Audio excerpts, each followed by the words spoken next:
Good morning, students. Myself, Dr. Rajiv Kumar. I will teach you physics in semester first and second. As per Punjab University's syllabus for B.Sc first semester, there are three papers: Paper A, Mechanics; Paper B, Vibration Waves and Electromagnetic Theory; and Paper C is Electricity and Magnetism. In each paper, there are 22 marks for theory examination and 3 marks for internal assessment. That is total 25 marks in each paper, and there are 25 marks for practicals.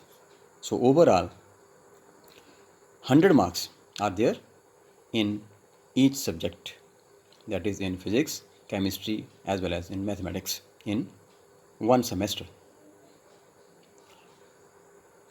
As per the syllabus, each paper is divided into 3 units: Unit 1, Unit 2 and Unit 3. So there are 3 questions in Unit 1 and you have to attempt only 2 questions. Similarly, in Unit 2, again you have to attempt any 2 questions out of 3 questions. And Unit 3, third, is compulsory. So there are 8 questions, each carrying half mark, and total 4 marks in Unit 3. So in Unit 1, there are 9 marks, that is 2 questions of 4 and 4.5 marks each. And similarly, in Unit 2, again 2 questions of 4.5 marks. So overall, there are 22 marks in one paper, and there is total internal assessment of 9 marks. So net marks are 100. First of all, I will start paper 1, that is mechanics. We know that mechanics is the branch of physics which deals with the objects in motion. We have already studied in 10 plus 1, 10 plus 2 classes the different kinds of mechanics. But in this semester, we will study only classical mechanics. To study the classical mechanics, we have to study coordinate systems. After that, we will study the mechanics of the particles of the objects. So what are coordinate systems?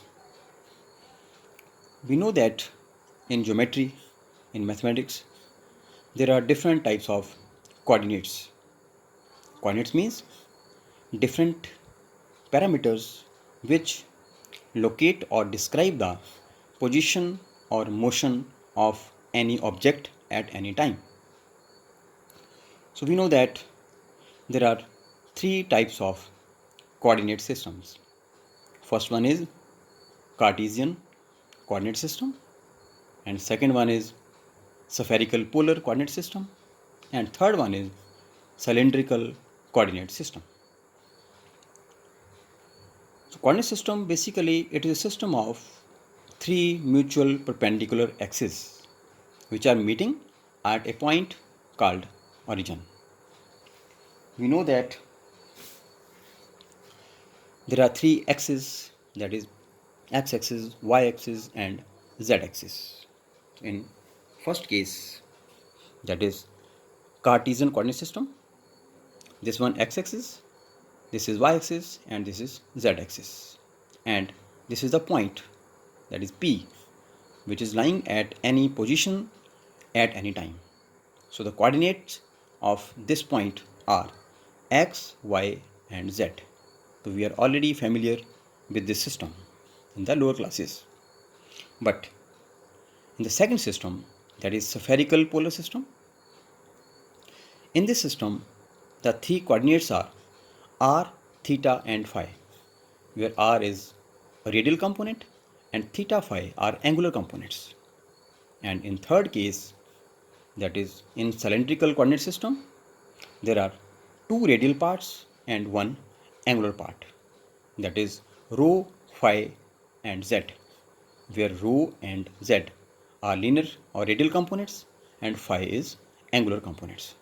So we will study in this semester only two systems, that is Cartesian coordinate system and spherical polar coordinate system. And after that, we will describe the mechanics or motion of an object in these systems. So first of all, I will discuss Cartesian coordinate system. So as we know, there are three coordinates: x-axis, y-axis and z-axis.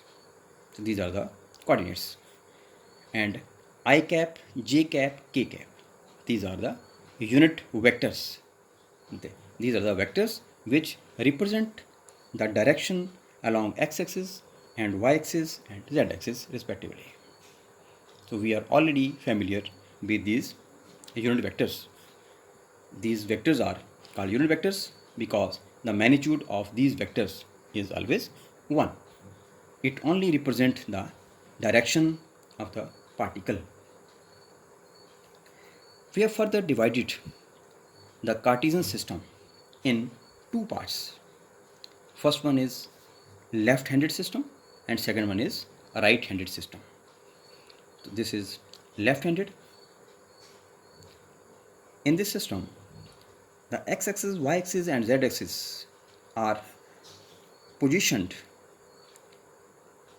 in such a way that y-axis is obtained from x-axis on rotating in clockwise direction, then y to z, then z to x, it is the clockwise direction.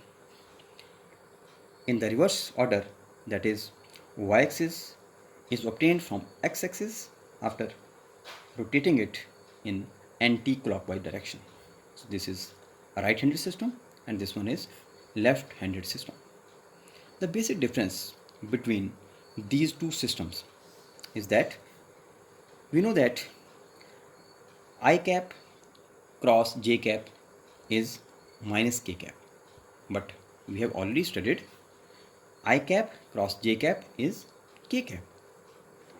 So which are we have already following the right-handed system, that is I cross j is equal to k, j cross k is equal to I and k cross I is equal to j. But in left-handed system, I and j, I cross j is minus k and j cross k is minus I and k cross I is minus j.